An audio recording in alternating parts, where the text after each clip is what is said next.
Okay, so we have a new episode of Legends and Leaders, and today it's great to have Michael here. Michael, you're somebody that's been in the communications and kind of marketing space for some time, and you were able to build up an incredible company that represents some of the most important people, in the world and companies in the world, and give them the right kind of communication strategies, help them get their new, press releases and things out much further, and do them in innovative ways. And now you have a new company you've been working on for the past couple of years.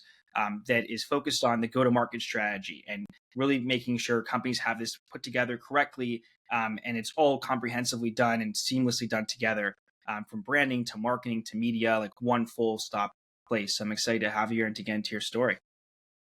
Thanks for having me, Ben. I'm glad to join your list of illustrious guests. Happy to have you on. So just going back to the beginning, like how did your interest in the world of communications, in the world of Yeah, marketing, and then wanting to be a leader in that, how yeah. did that start? It's interesting. Yeah, we talk about wanting to be a leader because I think that I don't necessarily think leaders are born, right? And I don't even think people understand the concept of leadership. But we'll first start with sort of why this category, right? Why would I choose a profession in marketing, communications, and I come from a I'd say a middle class family. My dad was a small businessman, and one day, when I was very young, he was telling me the woes of his business's industry, and he was a pharmacist, and he saved enough money and bought his own pharmacy, and he and the first thing stuck in my mind, and well, two things. First off, I said, Dad, well, when I get older, I'm gonna be like you, right? I mean, that's a natural thing. If you have a healthy relationship, or your parents are modeling some form of success, so it's like, oh, I want to do this. Number one, you're not going to want to do this, and number two, in 10 years, my business is going to be overcome by big box pharmacies, and it didn't mean a lot then, but as I got older, I realized that my dad was thinking about what was next, right? This idea of change and understanding what I would classify you know, from the great Andy Grove book, Only the Paranoid Survive. If not change, you will get wiped out by the 10x factor. Like your business will cease to exist. And the nuance of understanding static and noise, and when you do hear the noise, you pay attention, but you need to understand how to read the signal. So when I was in college, at first I wanted to study broadcast. I wanted to do the television thing, and I slowly started to learn about this thing, public relations, and this is in the 80s. And the only thing that I really knew about marketing was sort of not Mad Men, because Mad Men to me is sort of like 60s, but this notion of big advertising agencies, companies like Chiat Day and this figure Jay Chiat, those kind of names and the world of advertising stood out. But the world of public relations is sort of this very strange thing that you are, it's earned media, or you're trying to get stories about your client, you're not paying for it. And to me, that seemed like, even at a young age, like an industry that was still growing and developing. And maybe I can make my mark doing that. I can make a difference. So I went to it, and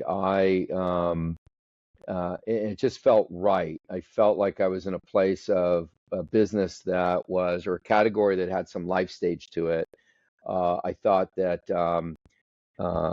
it was less mature, and see, even though technically it's really not less mature, but in terms of the saturation of it all, there was a lot of money and people moving towards advertising. So I thought PR would be interesting, and I also thought that there was sort of, and this is now in the later 80s, I felt that there was an opportunity to do things a little differently.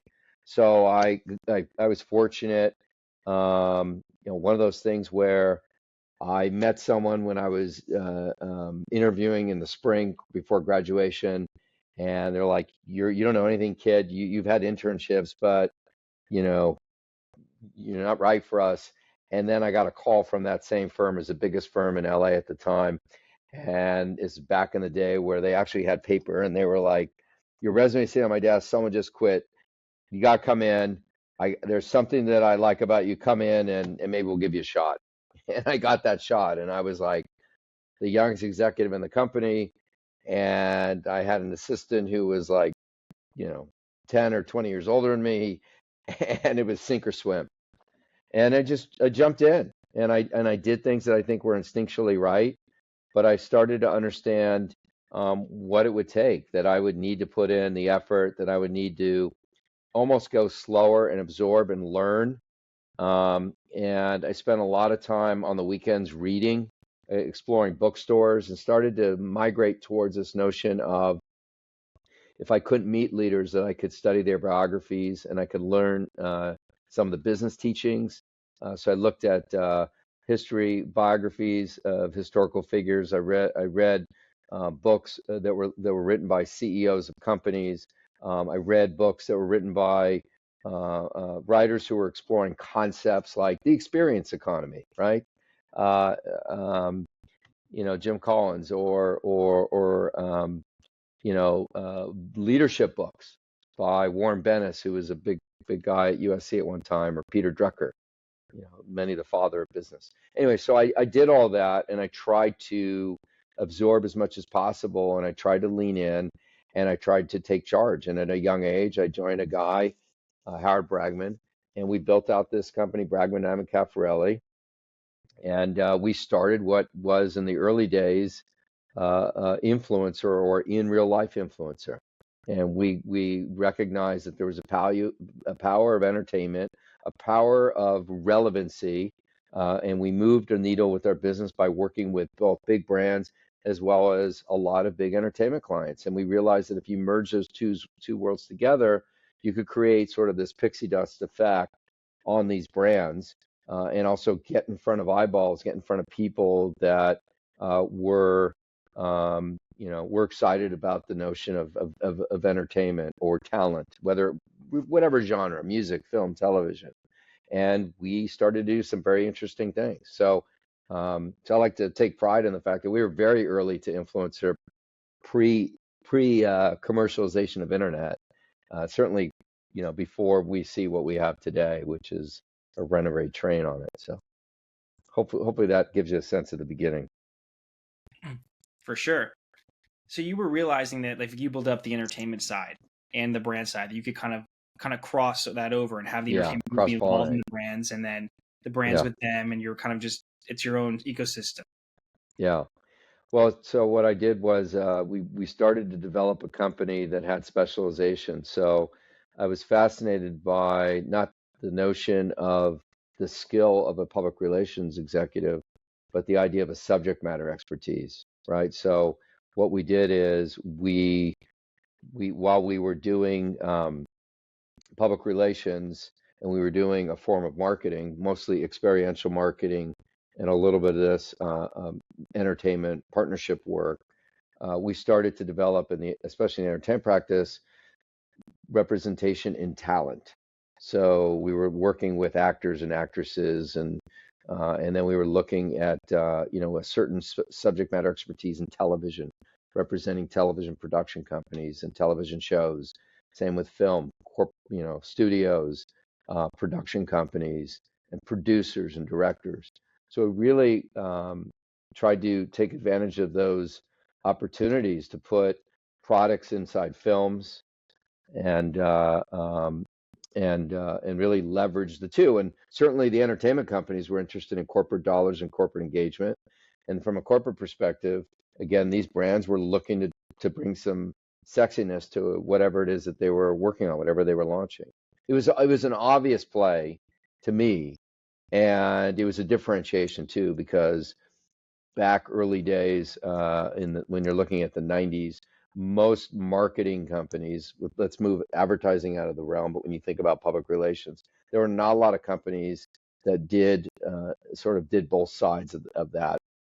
They were deeply invested in the corporate world, or in entertainment, or maybe even entertainment, they just did film or they just did television. And I thought, if I could build a house and have specialization, maybe I could really leverage, and I can move faster, and I can grow greater or grow bigger. And we did. And so much so that we became the biggest within 10 years. in LA. We sold to a big public company, which just sold itself an all stock deal, right? IPG. And we got a lot of attention for mixing it up and having a different model.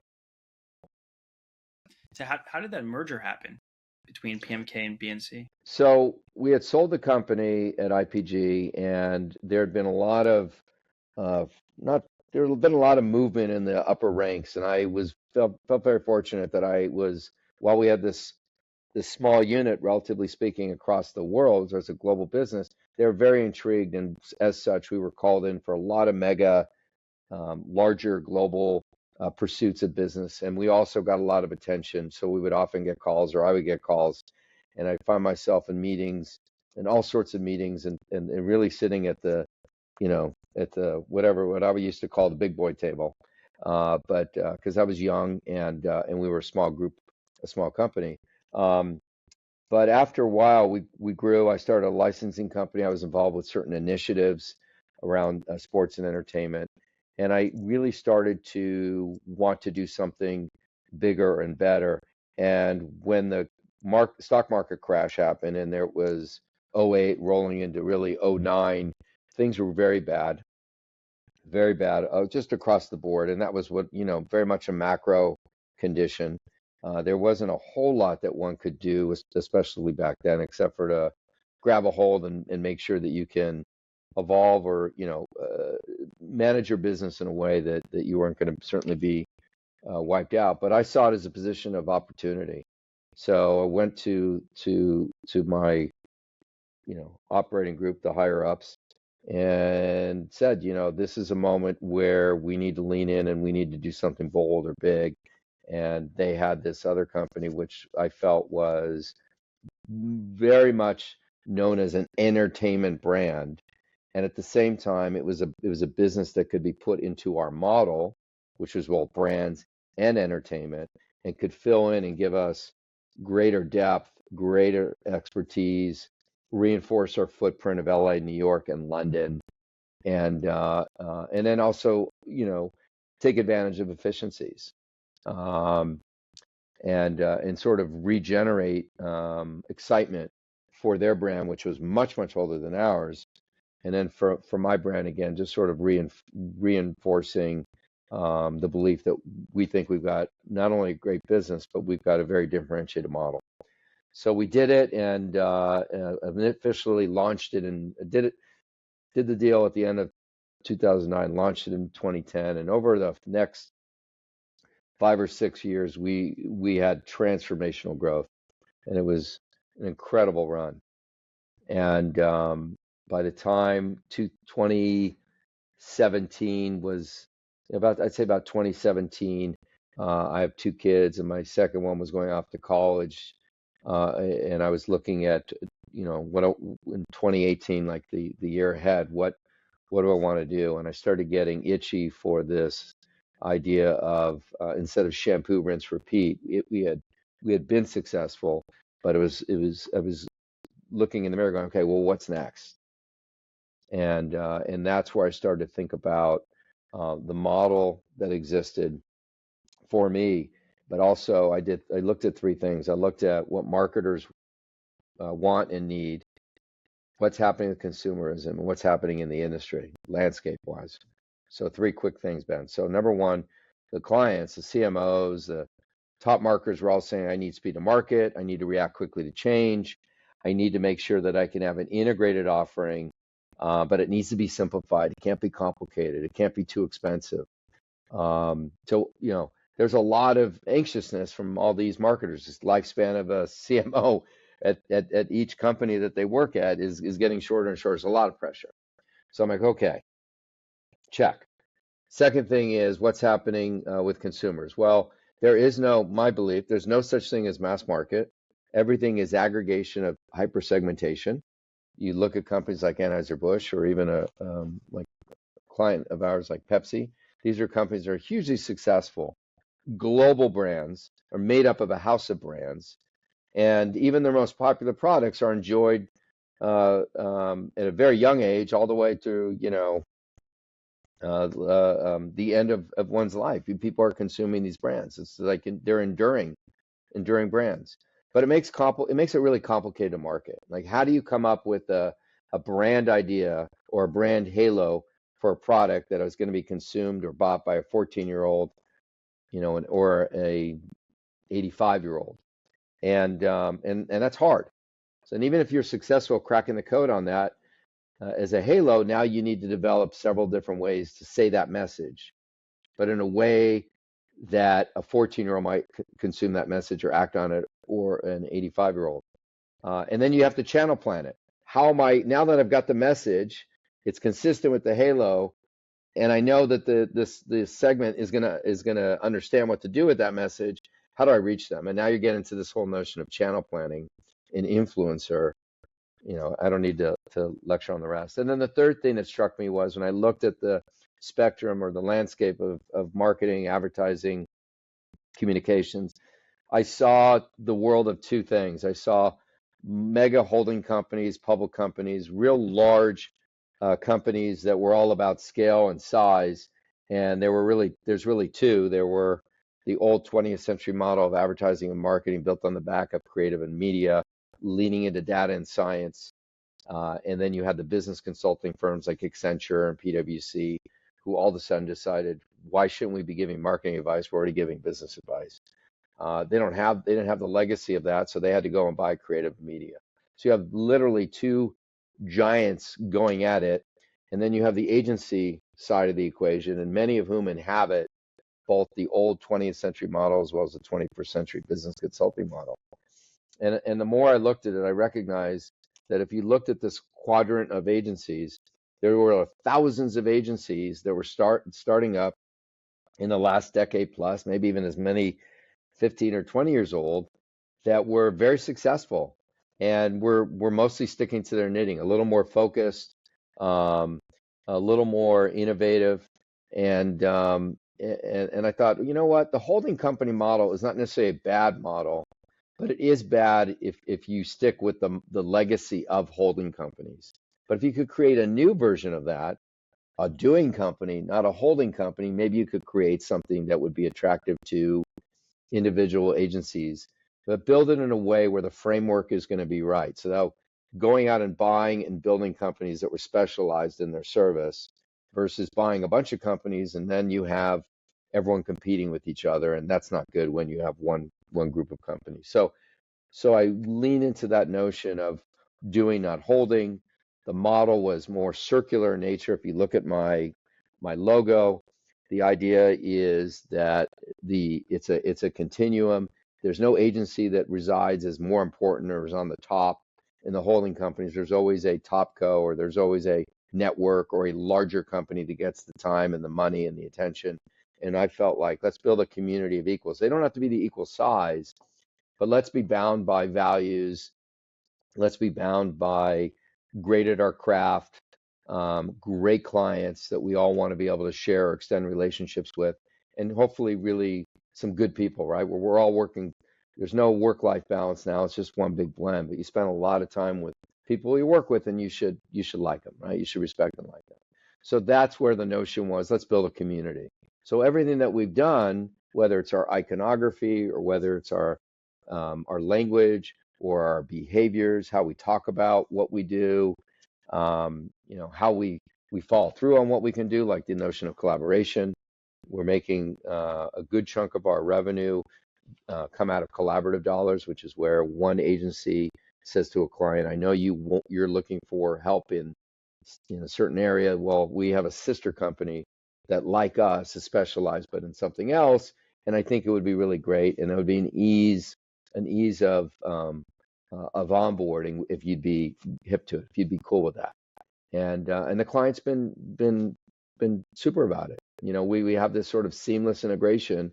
We have a group called Advisory, which is our in-house consultancy, and it's a great place for clients to have conversations where they don't feel like there's the proverbial gun to their head and they're being robbed or they have to do something. It's like, let's just have a conversation. Does this make sense? How can we help you? Let's get you with the right mix of expertise. We'll give you the one thing that you need, or if you feel like we can build a team for you, then we'll do that. And all of our groups, people are very nimble. They work with urgency, and they really rally, and there's a way that we work with clients. There's sort of a personality that we have. It's vastly different from the larger, holding companies, or big ad agency, let's say, that has evolved, and they don't call themselves ad agencies now. They're just agencies, and they will sell you anything. No offense. So So were you realizing back in your like communications only days like that there needed to be a more circular approach to all of this? Was that something that was already a thought process building up? it wasn't really a thought process. What thought process I had was this notion of specialization, that if you're going to do something, you should do it and do it well. That should be your pursuit. And you shouldn't be dabbling. And this idea that you know you've got sort of this area of expertise, and then, oh well, we also do a little bit of blah blah blah. And I always felt like, who wants to be in business with a dabbler? Like, if you want to be in business with someone, you want to know that when you look at them and they say, no, this is what we think. This is how we're drawing our insights. This is the strategic approach we should take. Speaking with confidence, speaking with real knowledge, clients are gonna lean into that. Not like, oh, I got a guy that does such and such. It's just not. It's just not effective. That's not going to work for the long run. So that's what I was really obsessed about. And then when I started to get more experience and sort of get older and have the perspective of being able to look back, I thought it was clear to me where the market was going, or where we needed, or I needed to go with the business model, and what kind of architecture would be successful in the future, knowing some of these trends, some of these warning signs that I saw. So So today, like, what are some of your goals now, Michael, for the ACC? Like, what do you want to accomplish at this point? Because yeah, you've built up the system. It's now about scaling, right? yeah, it is about scaling. So, we're still filling in with certain areas of expertise. We're mostly in the what we'll call the shared, earned, and owned channels, right? We've got communications, and we have experiential, and we've got some social expertise with both content as well as social media management. Um, we've got data and analytics, and we've got a design and build capability, which is really cool, especially in this day and age when Gen Z and really all consumers are excited about the notion of experiencing things, especially coming out of COVID. There's a different mindset. Um, we could go further in creative. We don't have a group that does primarily creative for paid for advertising. Um, so there are still some areas that we can grow in. We've got over about 500, 550 people, and we've got, I think, something like 12 or 14 offices, and we've got clients all around the world, but primarily it's a heavy US. We've got good geography in terms of where our people are situated. Um, so it is about scale. It's about building out even inside our wheel, making sure that we've got everything that we can possibly bring to bear to help our business units be the most successful that they can be, as we like to say, be best versions of themselves. And we like to try and provide some perspective for these businesses. So, we're not a full scale McKinsey, but inside our doing group, we do work with our business leaders, and we talk about market, we talk about trend, we talk about um, anything that could be impacting business. Again, macro to micro. We look at pricing, we looked at productizing, and certainly our brands are incredible. We work with some of the most well-known brands in the world, and so that's very important to us, is how do we extend those relationships. And certainly our sector is now dominated by procurement. And once you're into the house of brands of some of these rather large companies, we want to stay in the house, and even possibly, um, you know, roam around a little bit. So we work to develop those relationships so we can introduce sister businesses that can be helpful. Mhm. And just the last question that I have, you've seen a lot of changes in the media space and communication space since you've been involved, Michael. I mean, you helped pioneer a lot of what we see today with this crossover mechanism It's done with all Yeah. different types of clients, even regardless of entertainment or not. Now you see this kind of full circle approach being needed because there's more than just specifically PR that a lot of these clients need. Where do you see it going next? Whew. Well, I know for us, we want to stay within the realm of marketing.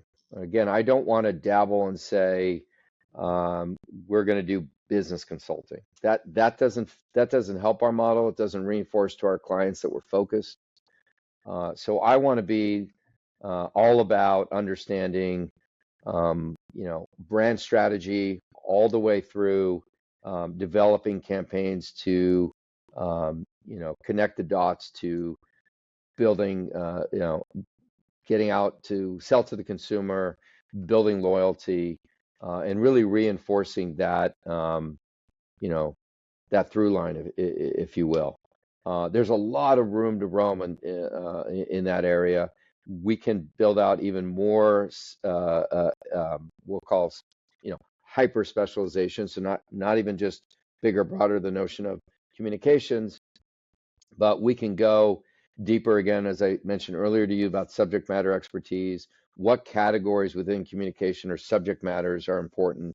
What sectors of business are most important? Obviously, tech is a big dominant today, so we need to have clients in the tech industry. And what do we do? What are we doing as it relates to our capabilities that allow us to be in that category? So to me, there is a lot of room to roam while still staying focused. And I think if we can do that, I think we have an opportunity to grow in a way that is a healthy growth, because every business, and you can look at the IPG Omnicom story. That says a lot about a lot of things, but one thing that people don't really like to talk about is, at the end of the day, there's a natural lifespan to brands, and you need to mind the brands and make sure that it's a healthy brand. Because I will tell you this: products come and go, but brands can last a very long time. All you need to do is look at the Fortune 500 and look at any business that's been around for 100 years. And those businesses that have, they've got two things in common. One, they've got a healthy brand, and two, they're in a different business, meaning they do different product than they did 100 years ago.